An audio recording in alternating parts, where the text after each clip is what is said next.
Hello guys, আপনারা আমার হাতে একটা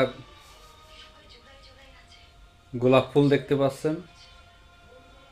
এই গোলাপ ফুলের ধরার একটা কৌশল আছে।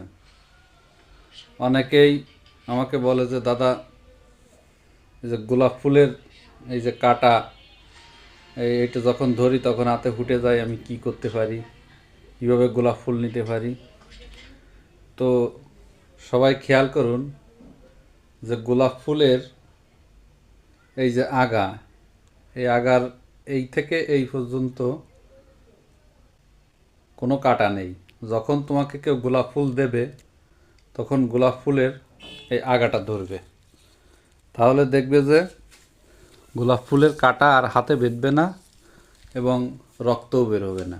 এই জায়গাটা আছে, এই আগাটায় এইভাবে ধরবে, এইভাবে যখন কেউ দেবে এভাবে ধরবে, তাহলে গোলাপ ফুলের এই যে নিচের যে অংশে যে কাটাগুলো আছে, এই কাটাগুলো হাতে বেঁধবে না এবং রক্তও বের হবে না।